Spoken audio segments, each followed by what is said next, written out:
सभी मित्रों को नमस्ते। मित्रों, अपने बात करें हैं पशु परिचय पार्ट बी पशुपालन।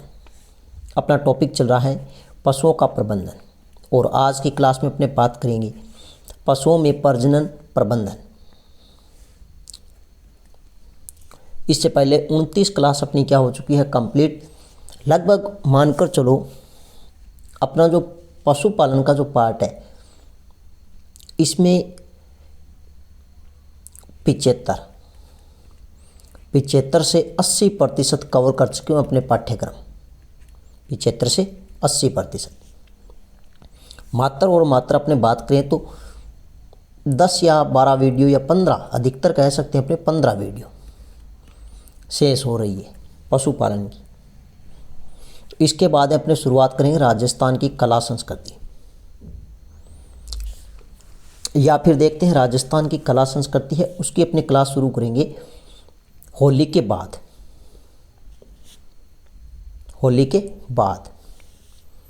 तो तब तक अपनी एक ही क्लास रहेगी, कौन सी? बी पार्ट पशुपालन।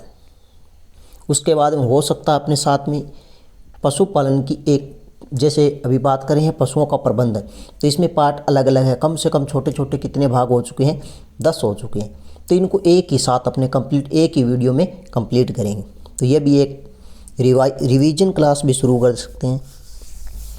तो अगर मित्रों आपको वीडियो अच्छी लगे तो वीडियो को अधिक से अधिक लाइक करें, शेयर करें और यूट्यूब चैनल को सब्सक्राइब करें।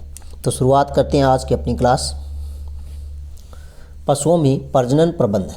देखिए मित्रों, प्रजनन होता है ये प्रजनन अगर हम बात करें तो 2 विधियों से होता है। एक होता है प्राकृतिक विधि, दूसरा होता है कृत्रिम विधि।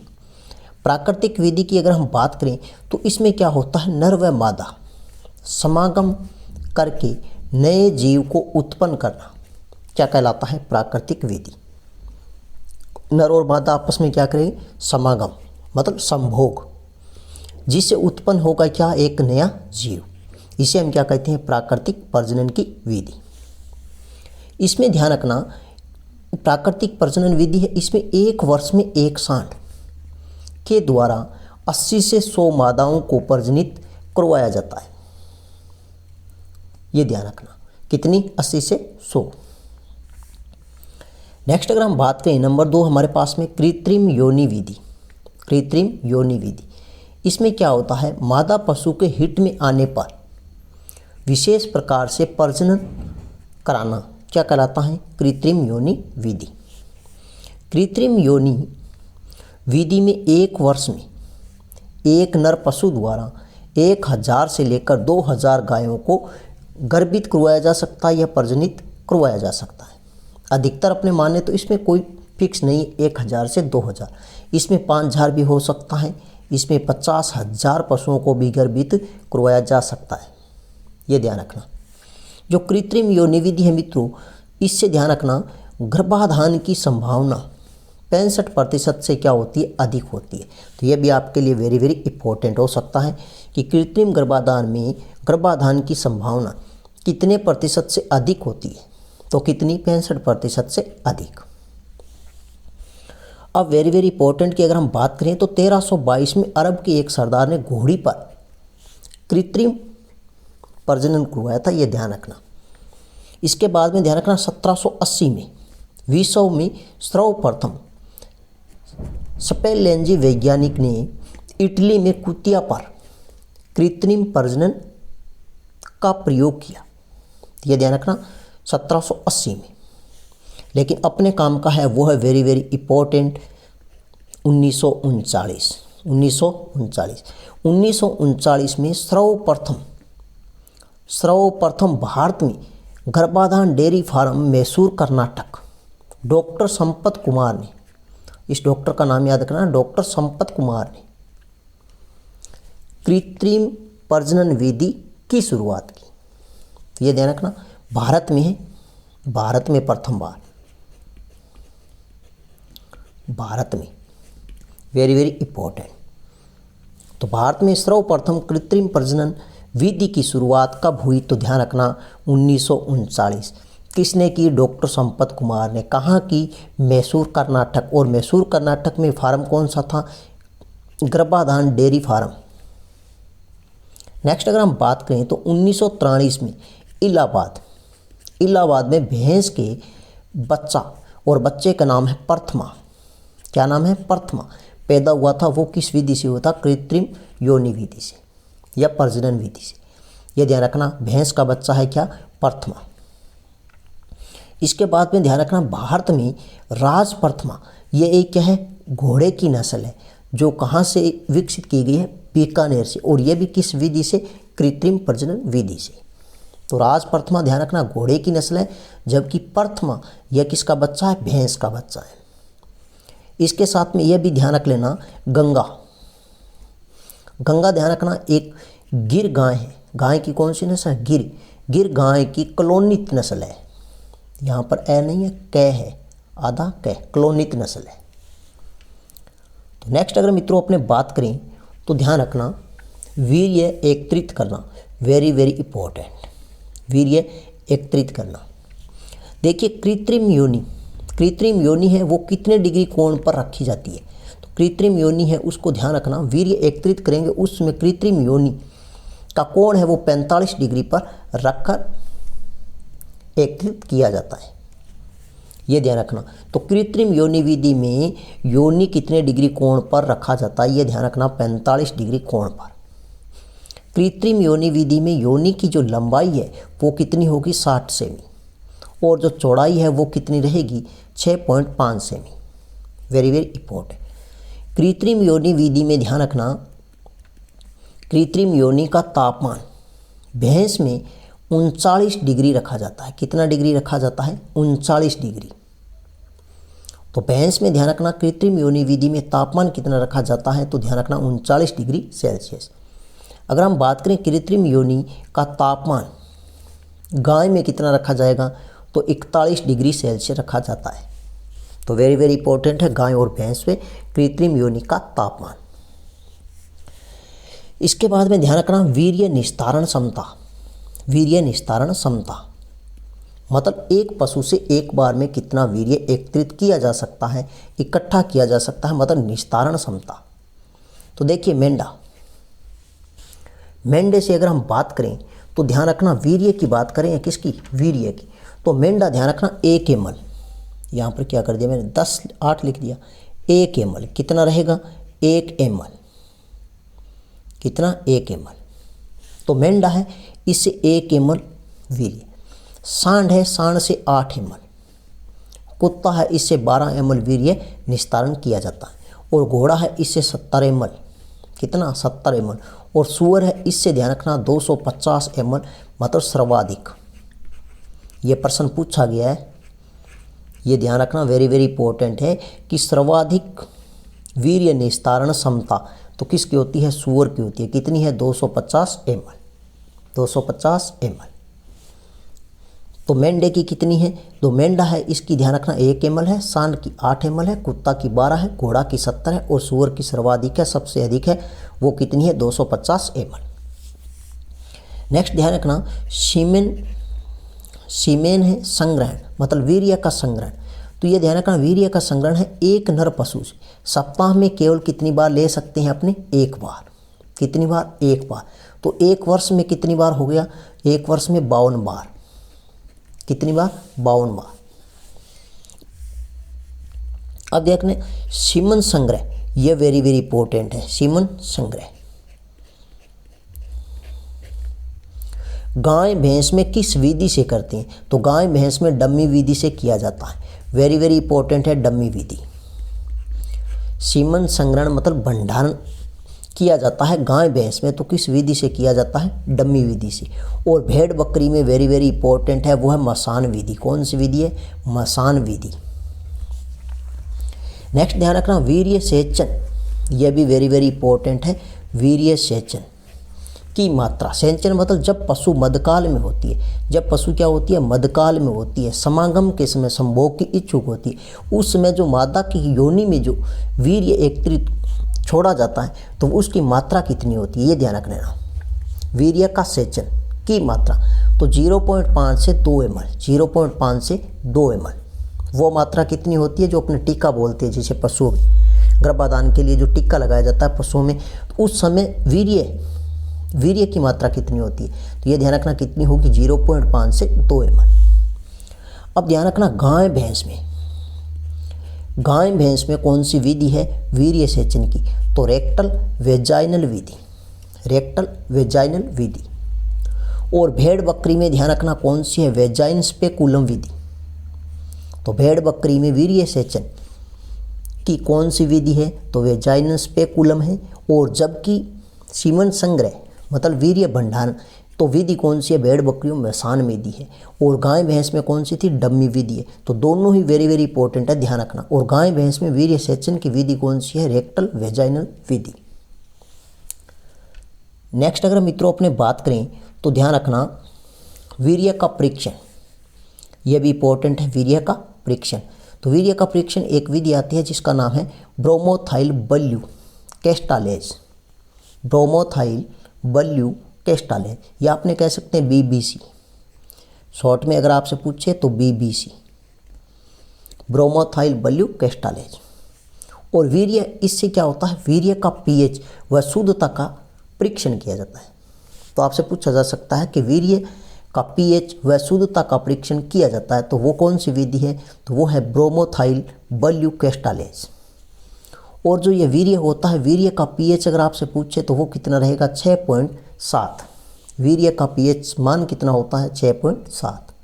और वीर्य का आपेक्षिक घनत्व आपसे पूछे तो 1.035।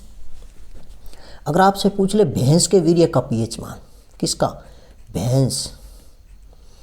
भैंस के वीर्य का pH मान पूछे तो 7.4, कितना रहेगा, 7.4। अगर आपसे पूछ ले पशुओं के वीर्य की प्रकृति है, तो वीर्य की प्रकृति कैसी है, 6.7 है, तो ये क्या हो जाएगी, अम्लीय। तो वीर्य किस प्रकृति का होता है, अम्लीय प्रकृति का। लेकिन भैंस का जो वीर्य होता है, भैंसा होता है, उसका वीर्य होता है वो किस प्रकृति का होता है, तो वो क्षारीय प्रकृति का होता है। अब आपसे पूछे कि वीर्य का पीला रंग किसके कारण होता है, तो राइबोफ्लेविन के कारण होता है। वीर्य का पीला रंग किसके कारण होता है, राइबोफ्लेविन के कारण होता है। वीर्य में गंध का कारण है वो है अमीनेम, क्या है, अमीनेम। और ये जो अमीनेम है ये ध्यान रखना वर्षण में निर्मित होता है। कहाँ होता है, वर्षण में निर्मित होता है, वर्षण में निर्मित होता है, ये ध्यान रख लेना। दूसरा एक टेस्ट आता है, परीक्षण आता है, जिसे कहते हैं BMR test. BMR methyl blue reductase, मैं यहाँ लिख देता हूँ मिथाइल बल्यू रिडक्टेज विधि। इससे क्या होता है, इससे वीर्य में शुक्राणुओं की संख्या व गतिशीलता का परीक्षण किया जा सकता है। तो आपसे सीधा पूछा जा सकता है वीर्य में शुक्राणुओं की संख्या व गतिशीलता का परीक्षण किया जाता है, वो किससे किया जाता है, मिथाइल बल्यू रिडक्टेज विधि से, या जिसे कहते हैं BMR टेस्ट। और इसमें जो वीर्य में शुक्राणुओं की संख्या व गतिशीलता है वो 40 डिग्री सेल्सियस होना आवश्यक है। कितना होना चाहिए, उस समय कितना होना चाहिए, 40 डिग्री। अब ध्यान रखना वीर्य का तनुकरण, ये वेरी वेरी इंपॉर्टेंट है, ये कई बार परीक्षा में पूछा गया है, वीर्य का तनुकरण। तो वीर्य का तनुकरण ध्यान रखना अंडे की जर्दी व साइट्रिक अम्ल का उपयोग तनुकरण हेतु किया जाता है। तो ये ध्यान रखना वीर्य का तनुकरण में उपयोग किया जाता है। तो ध्यान रखना अंडे की जर्दी व साइट्रिक अम्ल का प्रयोग किया जाता है। अब ध्यान रखना वीर्य के प्रकार में ज़्यादातर आपसे एक प्रश्न पूछा जा सकता है, वेरी वेरी इंपॉर्टेंट है, कि सर्वाधिक गुणवत्ता युक्त वीर्य किस प्रकार का होता है, वो कैसा होगा, गाढ़ा होगा, उसका रंग कैसा होगा, क्रीमी होगा, गाढ़ा व रंग कैसा, क्रीमी। अगर आपसे पूछे बहुत अच्छा वीर्य, तो बहुत अच्छा होगा वो होगा पतला व उसका रंग कैसा होगा, क्रीमी। अच्छा अगर हम बात करें तो गाढ़ा व दूधिया। संतोषप्रद मतलब ठीक ठाक, तो वो वीर्य होगा वो होगा पतला व दूधिया। अगर हम बात करें खराब वीर्य, तो खराब वीर्य होगा वो होगा पानी जैसा। वो कैसा होगा? पानी जैसा। तो ये भी आपको नॉर्मल बातें ध्यान रखना है। नेक्स्ट अगर हम बात करें तो वीर्य का भंडारण, यहाँ से प्रश्न पूछा जाता है, वेरी वेरी इंपॉर्टेंट है वीर्य का भंडारण। अगर हम बात करें कमरे के तापमान पर, तो कमरे के तापमान से सब आपने ध्यान रखना है कि गर्मियों में कितने घंटे तक रख सकते हैं, 4 से 6 घंटे तक वीर्य को अपने भंडारण करके रख सकते हैं। और सर्दियों में अपने बात करें तो कमरे के तापमान के अनुकूल 10 से 12 घंटे तक हम भंडारित कर सकते हैं। लेकिन वेरी वेरी इंपॉर्टेंट है, वो आता है प्रश्न कौन सा? ये प्रश्न वेरी वेरी इंपॉर्टेंट है। -196 डिग्री सेल्सियस तापमान पर, -196 डिग्री सेल्सियस तापमान पर एग्रीकल्चर सुपरवाइजर में 2 बार यह प्रश्न पूछा जा चुका है और आगे भी यह पूछा जाएगा, ये ध्यान रखना। -196 डिग्री सेल्सियस तापमान पर वीर्य को तरल व द्रव नाइट्रोजन के अंदर रखते हैं। किस में रखते हैं? तरल व द्रव्य नाइट्रोजन के अंदर रखते हैं। और ये कितने साल तक काम ले सकते हैं? 10 से 15 साल तक रख सकते हैं इस विधि से। तो वेरी वेरी इंपॉर्टेंट है। अब अगर आपसे पूछे कि यह जो वीर्य भंडारण के लिए जो यंत्र होता है उसका क्या नाम है, तो उसे कहते हैं क्रायोकेंजार यंत्र। किस में रखते हैं? क्रायोकेंजार यंत्र। आपने देखा होगा जब पशु डॉक्टर होते हैं और पशुओं में जो गर्भधारण के लिए टीका लगाया जाता है, उस समय उनके पास में एक यंत्र होता है, एक बाल्टी जैसा, जिसका मुख होता है संकरा। तो उसमें क्या होता है, एक ऐसे नुकीली कील सी लगी होती है, ऐसे रबड़ की। तो जैसे उसका ढक खोलते हैं तो उसमें भाप निकलती है। तो उस यंत्र का क्या नाम है जिसमें वीर्य क्या होता है? भंडारित होता है। तो उसका नाम है क्रायोकेंजार यंत्र। यह भी आप ध्यान रखना। नेक्स्ट अगर हम बात करें तो 4 डिग्री सेल्सियस तापमान पर, 4 डिग्री सेल्सियस तापमान पर वीर्य को कितने दिन तक भंडारित कर सकते हैं? 3 से 4 दिन तक। इसके बाद में ध्यान रखना, जमे हुए वीर्य को अनंतकाल तक भंडारित कर सकते हैं, जमे हुए वीर्य को। लेकिन आज तक रिकॉर्ड है वो प्रश्न कौन सा पूछा जाता है? -196 डिग्री सेल्सियस तापमान पर वीर्य को तरल व द्रव्य नाइट्रोजन के अंदर रखते हैं। कितने वर्ष तक रख सकते हैं? 10 से 15 साल तक। और इस यंत्र का नाम ध्यान रख लेना, वेरी वेरी इंपॉर्टेंट है, क्रायोकेंजार यंत्र। अब जी ये जो जमा हुआ वीर्य है इसको पिघलाने के लिए तापमान अगर आपसे पूछे तो 37 डिग्री से 40 डिग्री सेल्सियस तापमान पर 30 सेकंड के लिए गर्म पानी में रखते हैं। इससे वीर्य क्या हो जाएगा? जो जमा हुआ है वो सही हो जाएगा। नेक्स्ट अगर हम बात करें मित्रों तो प्रजनन की विधियाँ, प्रजनन की प्रमुख विधियाँ, तो ये भी आपको अच्छे से ध्यान रखना है। एक प्रजनन की विधि आती है अंतः प्रजनन विधि। अंतः प्रजनन विधि, इस विधि में 4 से 6 पीढ़ी तक संबंधित नर व मादा के बीच कराया जाता है। मतलब 4 से 6 पीढ़ी, जैसे एक पशु है, उसकी पिता है, उसकी माता है, उससे बाद उसके पिता, उसकी माता, तो ऐसे 4 से 6 पीढ़ी तक क्या करवाया जाता है? उनके मध्य क्रॉस करवाया जाता है। उनके मध्य क्या करवाया जाता है? प्रजनन करवाया जाता है, क्रॉस करवाया जाता है नर व मादा के बीच। इससे होता क्या है? इससे होता है समान गुण अगली पीढ़ी में चले जाते हैं। तो अंतः प्रजनन विधि आपसे पूछी जा सकती है, किस विधि में समान गुण अगली पीढ़ी में चले जाते हैं? तो वो प्रजनन की विधि कौन सी है? अंतः प्रजनन विधि। और इस विधि में नस्ल में शुद्धता बढ़ाने हेतु उपयोग करते हैं। आपसे पूछा यह भी जा सकता है कि किस विधि का उपयोग नस्ल में शुद्धता बढ़ाने हेतु प्रजनन किया जाता है? तो वो विधि है अंतः प्रजनन विधि। यह कितने प्रकार की है? 2 प्रकार की। इसमें एक होता है समप्रजनन। समप्रजनन मतलब नर व मादा आपस में निकट संबंधी होते हैं, जैसे भाई बहन, माता पिता, तो ऐसे क्या होता है? निकटतम संबंधी होंगे। तो उसमें क्या हो जाएगा? अंतः प्रजनन की विधि है समप्रजनन। इसके बाद अंतर्वंश प्रजनन। अंतर्वंश मतलब पशु थोड़े दूर के संबंध के होते हैं। अंतर्वंश प्रजनन में क्या होगा? नर व मादा पशु थोड़े दूर के संबंध, जैसे चाचा चाची है, ताऊ ताई है, तो वो थोड़े दूर के संबंध है। तो इसमें क्या हो जाएगा? अंतर्वंश प्रजनन। नंबर 2 हमारे पास में है बहीय प्रजनन। बहीय प्रजनन, इसमें क्या होगा, असंबंधित नर होगा वह मादा के बीच प्रजनन। असंबंधित मतलब उनका कोई संबंध नहीं है आपस में, ठीक है, उसे कहते हैं बही प्रजनन। तो असंबंधित नर होगा वह मादा के बीच प्रजनन या गर्भाधान करवाना क्या कहलाता है, बही प्रजनन विधि। लेकिन इसमें वेरी वेरी इंपॉर्टेंट बात यह है कि इसमें नवीन गुणों वाले पशु या नस्ल के पशु तैयार किए जा सकते हैं। अब अलग अलग पशु होंगे, उनका कोई आपस में संबंध नहीं होगा, तो उसमें क्या हो जाएगा, नए गुणों वाले नस्ल के पशु तैयार किए जा सकते हैं।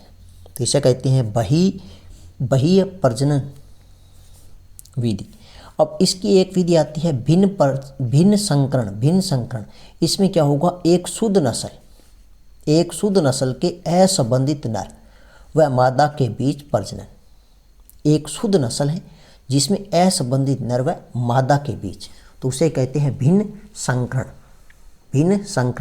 जैसे मान लो देसी व विदेशी, ठीक है, उसमें भी हो जाता है, उसे कहते हैं संकर प्रजनन। लेकिन यहाँ पर ध्यान रखना, असंबंधित नर व मादा के बीच, जो शुद्ध नस्ल के है, मतलब जो नर पशु है वो भी अच्छी नस्ल का है, अगर मादा पशु को एक बार भी समागम करवाएं उससे, तो उससे क्या हो जाते हैं, नए जीव की उत्पत्ति, तो वो क्या हो जाएगा, शुद्ध। और वैसे ही अच्छी नस्ल की जो मादा होती है, शुद्ध नस्ल की, जो एक बार ही प्रजनन कराने के बाद बच्चा दे देती है, उसे कहते हैं शुद्ध नस्ल, और वो लंबे समय तक क्या होती है, दूध देती है। अब ध्यान रखना, इसमें शुद्ध नस्ल के पशुओं में आनुवांशिक सुधार हेतु सर्वोत्तम समागम की विधि है। तो ये ध्यान रखना, शुद्ध नस्ल के पशुओं में आनुवांशिक सुधार हेतु सर्वोत्तम समागम की विधि है। तो वो कौन सी विधि रहेगी, वो रहेगी भिन्न संकरण। वो कौन सी है, भिन्न संकरण, ये ध्यान रखना।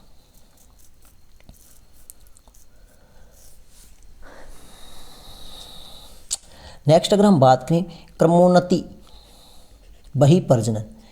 क्रमोन्नति, शुद्ध नस्ल वाले सांड को अशुद्ध गाय के साथ प्रजनन कराना ही क्या कहलाता है, क्रमोन्नति प्रजनन। शुद्ध नस्ल वाले सांड को अशुद्ध गाय या मादा के साथ प्रजनन कराना ही क्या कहलाता है, क्रमोन्नति। इसमें क्या होता है, क्रम होता है एक, जैसे मान लो प्रथम पीढ़ी आ गई, कौन सा ये है, तो इसमें प्रथम पीढ़ी आ गई, ये मान लो, क्या मान ली, प्रथम पीढ़ी। और प्रथम पीढ़ी में प्रजनन करवाया, उसके बाद में उनके जो गुण हैं वो ध्यान रखना 6 और 7 पीढ़ी है, 6 और 7 पीढ़ी तक क्या हो जाते हैं, कुछ परिवर्तन हो जाते हैं, ठीक है। लेकिन उसके बाद में फिर अपने क्या करेंगे, जो शुद्ध नस्ल के सांड है उससे फिर अपने प्रजनन करवाएंगे, तो उसमें क्या हो जाएगा, लगभग 99.99% क्या हो जाएंगे, शुद्ध नस्ल का जो सांड है उसके गुण आ जाते हैं। इसलिए इसे कहते हैं क्रमोन्नति, मतलब कुछ समय के बाद में उसी गाय या नर पशु है उसके साथ में क्या बनाए जाते हैं, संबंध, तो उसे कहते हैं क्रमोन्नति। इसके बाद में देखा परसंकरण। परसंकरण में क्या हो जाता है, विभिन्न जाति होगी, मतलब अलग जाति होगी, अलग जाति व प्रजाति, अलग जाति व प्रजाति के नर व मादा पशुओं के मध्य प्रजनन। इससे क्या होता है, जो परसंकरण होता है, इसमें क्या होगी, जो इनकी उत्पन्न संतान होगी वो हमेशा क्या होगी, नपुंसक होगी। जैसे मान लो खच्चर, ये खच्चर है, खच्चर ध्यान रखना, आपने क्रॉस पूछा जा सकता है, खच्चर का क्रॉस किससे तैयार हुआ है, तो ध्यान रखना गधे व घोड़ी, गधे व घोड़ी।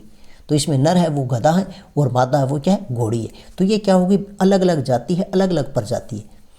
इससे क्या तैयार हुआ था, खच्चर। तो खच्चर किससे तैयार हुआ था, गधे व घोड़ी से। जब घोड़ी व गधे का क्रॉस करवाया तो उससे बच्चा उत्पन्न हुआ खच्चर, जो अपनी क्या हो जाती है, नपुंसक जाति है, क्या है, नपुंसक है। इसके बाद में इन्होंने क्या किया, उल्टा किया थोड़ा सा, गधी व घोड़े का क्रॉस करवाया, गधी व घोड़े का क्रॉस करवाया, जिनसे उत्पन्न हुई संतान उसको कहते हैं हिन्नी, क्या कहते हैं, हिन्नी। इसके बाद में ध्यान रखना जेब्राइड जेब्राइड है, ये जेब्रा व घोड़ी के साथ संकरण करवाया था जिससे जेब्राइड प्राप्त हुआ था। ये आपको क्रॉस पूछे जा सकते हैं, वेरी वेरी इंपॉर्टेंट है, ये ध्यान रखना। इसके बाद है संकर। संकर ध्यान रखना, देसी व विदेशी नस्लों के साथ में प्रजनन।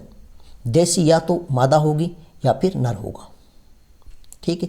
तो उसका क्या करेंगे, विदेशी मादा या नर के साथ प्रजनन कराएंगे तो उसे कहते हैं संकर प्रजनन। जैसे ये प्रश्न पूछा गया था, मैं आपको बोल देता हूँ, पशु प्रजनन एक नस्ल के श्रेष्ठ नर को दूसरी नस्ल की श्रेष्ठ मादा के साथ संभोग कराया जाता है, उसे क्या कहते हैं, तो उसे क्या कहते हैं, संकर प्रजनन कहते हैं। क्या कहते हैं, संकर प्रजनन। मतलब एक श्रेष्ठ नस्ल नर को दूसरी नस्ल की श्रेष्ठ मादा के साथ संभोग कराया जाता है या समागम करवाया जाता है तो उसे कहते हैं, तो यह प्रश्न पूछा गया तो उसे क्या कहते हैं, संकर प्रजनन। इसके बाद ध्यान रखना, टॉप क्रॉस प्रजनन या फिर इसे कहते हैं चरम संकरण। इसमें क्या होता है, मादा को अपनी वंशावली के अंतिम सांड से प्रजनन कराते हैं या गर्भित करवाते हैं या समागम करवाते हैं या फिर संभोग कराते हैं, तो ये ध्यान रखना, उसे कहते हैं टॉप क्रॉस या चरम संकरण। तो ये थी मित्रों आज की अपनी प्रजनन से संबंधित very very important class. Next मिलते हैं एक शानदार क्लास के साथ में, वीडियो के साथ में, तब तक के लिए धन्यवाद।